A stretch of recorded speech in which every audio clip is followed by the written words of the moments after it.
আপনি একটু সাধ্যের মধ্যে ঝাঁপায় পড়ছেন, আল্লাহ আপনাকে দিয়েছেন।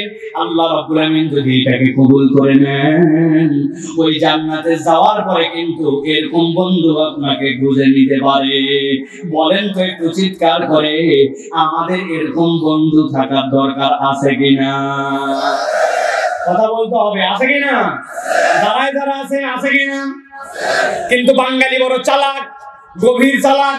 যেই না আপনি বলবেন এরকম বন্ধুর সাথে তোমার থাকতে হবে, মন খারাপ করেছে আমাদেরকে বলে হুজুর সমাজটা শেষ হয়ে গেছে, এরকম লোক আর নাই, ভালো মানুষ আর খুঁজে পাওয়া যায় না কিনা? যারা এই কথা বলে টাউট নাম্বার 1 বলবেন হুজুর এত বড় কথা আপনি বললেন ছোট মুখে। আমি এই জন্যই কথা বলি, আপনি বলেন লোক পাওয়া যায় না, এরকম লোক কোথায় পাবো? আমার বক্তব্য হচ্ছে আপনার লোক খোঁজা লাগবে কেন? আমি যদি এরকম লোক হয়ে যাই, তাহলে তো অন্যজন আমাদেরকে খুঁজে পায়, নিজে হবে না অন্যকে খোঁজে, আছে কিনা? আজকের থেকে চিন্তা করেন, তাহলে আমার পরিবর্তন দরকার। রব্বুল আমিন প্রত্যেকটা কথা, প্রত্যেকটা বিষয়ে রব্বুল আমিন হিসাব দিবেন, জুলুম করবেন না। আল্লাহ রব্বুল আমিন বলছেন ওই দিন তোমাকে পুরস্কারও দেওয়া হবে, ওয়ালা তুজজাউনা ইল্লা মা কুনতুম তা'মালুন। তুমি যা করেছো সবগুলার পুরস্কার আল্লাহ রব্বুল আমিন তোমাকে দিয়ে দিবেন।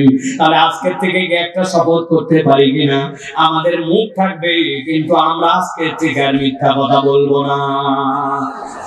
রাজি আছেন? মুখ থাকবে আমাদের, মুখ দিয়ে আমরা গালিগালাজ করবো না। রাজি আছেন? গালি না দিলে আবার কেমনে ঢাকার লোক চলে? এই যে ওইখানে গালি দিতে কোনার মধ্যে, এই শুয়োরের বাচ্চা হুজুর উঠে গেল, তুই কখন ওয়াজে থাকবি? কথায় কথায় আমরা গালি দিই, কথায় কথায় আমরা মুখ খারাপ করি, শালা বেটা বলি, নিজের আপন স্ত্রীকে অনেক সময় মাথা গরম হয়ে গেলে ময়াকার বই দীর্ঘই বলি। বানান করে দিব না? বানান করা লাগবে না, খবরদার। তাহলে আজকে শপথ নিলাম যে আমরা মুখ থাকবে মিথ্যা বলবো না, মুখ থাকবে গীবত করবো না, মুখ থাকবে গালি দিব না। রাজি আছি ইনশাআল্লাহ? চলেন এবার আর 3টা আয়াত বলবো, চলেন। আল্লাহ রাব্বুল আমিন বলছেন ওই দিন তাদের স্ত্রীকে নিয়ে তারা ওইখানে সুন্দর হবে তারা উদযাপন করবে, হেলান দিয়ে দিয়ে রব্বুল আমিনের মজলিসের মধ্যে তারা হাজির হবে। আল্লাহ বলতেন লাহুম ফিহা ফাকিহাতু ওয়া লাহুম মা ইয়াদউন। প্রত্যেকটা শব্দ আল্লাহ বেছে বেছে চয়েস করেছেন। আল্লাহ এই জায়গায় বলেন নাই লাহুম ফিহা ফাকিহাতু ওয়া লাহুম মা ইয়াসআলুন। আল্লাহ বলছেন তাদের জন্য ফল থাকবে আর তারা অন্তরে যা চাইবে। ইয়াসআলুন আল্লাহ বলেন নাই আপনি যদি কোনো কিছু কামনা করেন তাহলে তার পিছনে আপনার প্রচেষ্টা লাগে, কিন্তু আল্লাহ বলেন ইয়াদউন, ওই বান্দা ডাকতে দেরি হাজির হতে দেরি নাই। সুবহানাল্লাহ। নবীজি সাল্লাল্লাহু আলাইহি ওয়াসাল্লাম জান্নাতের বর্ণনা দিচ্ছেন। এক সাহাবিয়া লাভ দিয়েছে, বলছে ইয়া রাসূলুল্লাহ অনেক তো শুনলাম জান্নাতের বর্ণনা, আপনার কাছে কেবল জানতে চাই জান্নাতের মধ্যে অত কিছু লাগবে না, জান্নাতের মধ্যে একটা ইয়ামাহা এফজেডএস মোটরসাইকেল পাওয়া যাবে কিনা? কি কয় হুজুর, নবীজি ওই সময় তো মোটরসাইকেল ছিল না, কিভাবে সাহাবী কথা বললেন? হ্যাঁ, ওই সাহাবী ঘোড়া চালাতেন, উনি এসে বলছেন ইয়া রাসূলুল্লাহ জান্নাতের মধ্যে ঘোড়া পাওয়া যাবে কিনা? নবীজি বলছেন হ্যাঁ, না ঘোড়া পাওয়া যাবে না। একটু আগে আপনি বলছেন ঘোড়া কেন, যা ইচ্ছা তাই পাওয়া যাবে, এখন বলছেন ঘোড়া পাওয়া যাবে না। নবীজি বললেন ঘোড়া তো পাওয়া যাবে, কিন্তু দুনিয়াতে এরকম ঘোড়া হবে না। তোমার ঘোড়াটা হবে স্ফটিকের মতো, ওই যে টেবিলের উপর আগে থাকতো এক ধরনের, দেখতেন পেপার ওয়েট, ভিতরে ফুল থাকতো, এপার ওপার দেখা যায়, দেখছেন? আর ঘোড়াটা স্ফটিকের মতো হবে।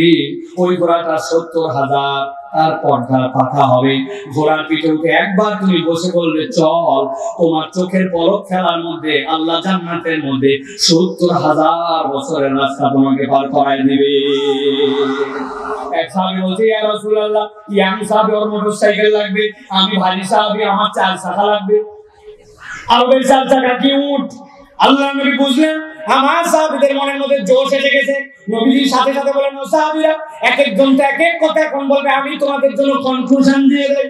নবীজি বললেন মা লা আইনুন রাআত ওয়ালা উযুনুন সামিআত ওয়ালা খাতার আলা কলবি বাশার। তোমার যা কান যে পর্যন্ত শুনেছে, তোমার কানের সৌন্দর্য শোনা যেখানে শেষ, তোমার চোখ যে পর্যন্ত সৌন্দর্য দেখেছে যেখানে দেখা শেষ, আর তোমার অন্তর যে পর্যন্ত কল্পনা করেছে, তোমার অন্তরের কল্পনা যেখানে শেষ, আল্লাহ রাব্বুল আলামিন জান্নাত সেখান থেকে তোমার জন্য দেওয়া শুরু করবে। সুবহানাল্লাহ। ওই জান্নাতে আমরা যেতে চাই তো প্রিয় ভাইরা, আল্লাহ রাব্বুল আলামিন তরিকা বলে দিচ্ছেন এবার যে ওই জান্নাতে যদি যেতে চাও এই দুইটা আয়াত বুঝে নিয়ে বাড়িতে চলে যাও। কেমনে যাবে? গভীর মনোযোগে খেয়াল করেন।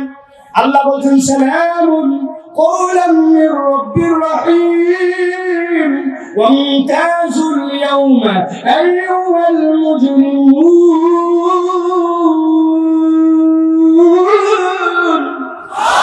আল্লাহ আবার জান্নাতে যাওয়ার আগে হাসরের ময়দান, যে হাসরের ব্যাপারে জিজ্ঞাসা করেছিল কবে হবে, আল্লাহ বলছেন একটা নিনাদ দিয়ে ধ্বংস, আরেকটা নিনাদ দিয়ে জাগ্রত, আরেকটা নিনাদ দিয়ে সবগুলারে হাজির করছি। আল্লাহ বলছেন এখন সালামুন কওলাম মির রাব্বির রহিম, রহিম রবের পক্ষ থেকে সালাম। আল্লাহ স্বয়ং সালাম দিয়ে বলবেন, এই ফেরেশতারা কাজে নামো, ধরো। ফেরেশতারা কাজে নামো। ফেরেশতারা সবগুলো রেডি হয়ে গেছে, ধরো বলছেন আল্লাহ। কাদেরকে ধরো? আল্লাহ বলছেন আমতাজুল ইয়াওমা আইয়ুহাল মুজরিমুন। দুনিয়ার বুকে অপরাধী আর ভালো বান্দা সবগুলা ওসমিস করেছিল, কিন্তু ওই দিন যাওয়ার পরে আল্লাহর নেককার বান্দা আর বদকার বান্দাদেরকে আল্লাহ আলাদা করে দিবে। আল্লাহু আকবার।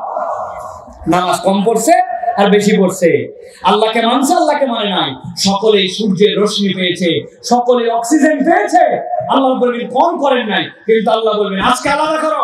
ওয়ামতাজুল ইয়াওমা আইয়ুহাল মুজরিমুন। আজকে যারা মুজরিম তাদেরকে আলাদা করো, আর আজকে যারা ভালো বান্দা তাদেরকে আলাদা করে দাও। এরপর আল্লাহ রাব্বুল আলামিন জিজ্ঞাসা করবেন আপনাদের কাছে, আমাদের কাছে আল্লাহ রাব্বুল আলামিন জিজ্ঞাসা করাচ্ছেন। মুফাসসিররা ব্যাখ্যা করছেন সালামুন কওলাম মির রাব্বির রহিম বলার নাম কারণ কি? আল্লাহ নিজেকে রহিম রব বললেন কেন?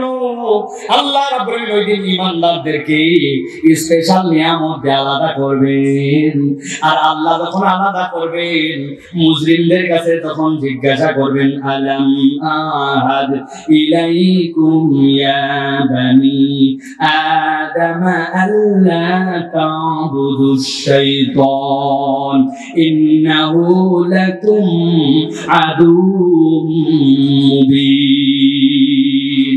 আল্লাহ কি জিজ্ঞাসা করছেন? আমার শেষ আয়াত, গভীর মনোযোগ দেন, ঠান্ডা মাথায় বুঝেন। আল্লাহ বলছে আলাম আহাদ ইলাইকুম, আমি কি তোমাদের কাছ থেকে ওয়াদা নিয়েছিলাম না? আমি কি তোমাদের কাছে বার্তা পরিষ্কার করি নাই?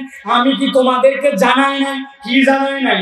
আল্লাহ রাব্বুল আলামিন বলছেন আল্লাহ তা'বুদুশ শাইতান, তোমরা খবরদার খবরদার কেউ শয়তানের উপাসনা করবে না। আমি জিজ্ঞাসা করব, একটা জবান বন্ধ থাকবে না, সবগুলা মুখ দিয়ে উচ্চারণ করতে হবে। বলেন তো আমরা এখানে কেউ শয়তানের ইবাদত করি? সবাই বলেন শয়তানের ইবাদত করি। এবার জিজ্ঞাসা করব, বলেন তো যারা আমাদের হিন্দু ভাই আছে সনাতন ধর্মাবলম্বী, ওরাও যে পূজা পার্বণ করে, ওদেরকে যায় যদি বলেন তোমরা কি শয়তানের ইবাদত করো, হিন্দুরা কি বলবে নাকি শয়তানের ইবাদত করে? যদি খ্রিস্টান ভাইদের কাছে যায় বলেন তোমরা যে চার্চে যাও, তোমরা তো শয়তানের ইবাদত করো, ও কি স্বীকার করবে আমি শয়তানের ইবাদত করি?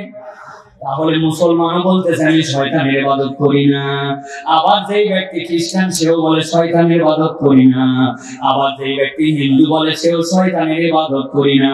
কিন্তু আল্লাহ বলতেছেন আলাম আহাদ ইলাইকুম ইয়া বানি আদম আল্লা তা'বুদুশ শাইতান, আমি তোমার কাছে প্রতিশ্রুতি নিয়েছিলাম তুমি শয়তানের উপাসনা করবে না, কিন্তু আজকে তোমার আমলনামায় শয়তানের ইবাদত পাওয়া গেছে। মুফাসসিররা বলেন সূরা ইয়াসিনের রূহ হচ্ছে দুইটা কথা, এইটা হচ্ছে একটা, আর শেষ আয়াত যেটা আল্লাহ রাব্বুল আলামিন বলেছেন সেইটা ইদা আরাদা শাইআন ইয়াকুলা লাহু কুন ফায়াকুন। ইয়াসিন অনেক বড়, কিন্তু ইয়াসিনের মূল কথা দুইটা, তার মধ্যে একটা হচ্ছে আল্লাহ তা'বুদুশ শাইতান, শয়তানের উপাসনা তোমরা করবে না। আমরা কেউ বলি না শয়তানের উপাসনা করি, কিন্তু আল্লাহ বলছেন শয়তানের উপাসনা হয়। এর দ্বারা বোঝা যায় আমাদের কাছে অনেকের কাছে ইবাদতের কনসেপ্টটাই ক্লিয়ার নয়। ঠিক না? ইবাদত কাকে বলে? এক মিনিট গভীর মনোযোগে বুঝেন। মুফাসসিরুন কিরাম বলছেন ইসমুন জামিউন লিকুল্লি মা ইউহিব্বুহুল্লাহ ওয়া ইয়ারদাহু মিনাল আকওয়ালি ওয়াল আ'মালিল বাতিনা ওয়াজ যাহিরা। আমল আর ইবাদত বুঝো, ইবাদত হচ্ছে ওইটা যেইটা আল্লাহ রাব্বুল আলামিন পছন্দ করেন, কাজ কথা প্রকাশ্য অপ্রকাশ্য আল্লাহ সন্তুষ্ট হন এরকম কাজ কথা প্রকাশ্য অপ্রকাশ্য এইটা বান্দা যখন আল্লাহর জন্য ডেডিকেটেড করে ওইটার নাম হচ্ছে ইবাদত। ওটার নাম কি? আর যদি আল্লাহর জন্য ছাড়া অন্য কারোর জন্য হয় ওটা তখন শয়তানের ইবাদত হয়ে যায়। এই জন্য বলা হচ্ছে আন্নাল ইবাদাতি আরবা মারাতিব, ইবাদতের চারটা মারাতিব আছে, চারটা অবস্থা আছে। এক নম্বর কওলুল কলব, আপনার অন্তর থেকে বলতে হবে। আপনি উপরে উপরে ভগিনী মুনাফিক না, আপনার অন্তর থেকে স্বীকার করতে হবে যে আপনাকে আল্লাহ রাব্বুল আলামিনের হুকুম আহকাম সবগুলোর প্রতি আপনার অন্তর বিশ্বাস করে। দুই নম্বরে আপনাকে কওলুল লিসান, আপনাকে মুখ দিয়ে প্রকাশ করতে হবে আমার ঈমান আমার কাছে আছে, আমার ঈমানের হিসাব আমি আল্লাহর কাছে দিব। উনি আবার হয়েছে বাংলাদেশের শিল্পকলা একাডেমির দায়িত্বশীল বক্কর চক্কর। আল্লাহ রাসূলের হিসাব দিয়ে বোঝেন। আপনার এই কথা অনুযায়ী ইসলাম চলবে না, ইসলামের কথা অনুযায়ী আপনাকে চলতে হবে। মনে করেন না যে একটা রেজিমকে পরিবর্তন করে আপনাদের পাঁচটা গোলাম আমরা হয়েছি, এদেরকে যেরকম পতন করানো হয়েছে ইসলামের বিপক্ষে চললে কথা বললে ইসলামের বিপক্ষে আঙ্গুল তুললে আপনাদেরকেও এদেশের মুসলমানরা এক মুহূর্তে বিদায় করে দিতে কখনো এক পা পিছু পা হবে না। হিসাব করে চলেন, ভালো করে বোঝেন। মারাতিবুল ইবাদত চারটা, আপনার কথা অনুযায়ী হবে না। অন্তরে বিশ্বাস করতে হবে, মুখ দিয়ে প্রকাশ করতে হবে, তারপরে আপনাকে আমালুল কলব লাগবে। অন্তরের কতগুলো আমল আছে, এইগুলো আপনাকে অন্তর দিয়ে আমল করতে হবে। অন্তরে দেখা যায় না আল্লাহকে ভয় করেন, অন্তরে দেখা যায় না আল্লাহর প্রতি আপনি আশা করেন, অন্তরে দেখা যায় না আপনি দ্বীনের প্রতি ইখলাস নিয়ে কাজ করেন। মাল্টিফ্যাট চিন্তা করছে এত বড় একটা প্রতিষ্ঠান, একটা ওয়াজ না দিলে হয়, আমাদের ইজ্জত থাকে বছরে, ওই জন্য একটা দিয়ে দেখালাম।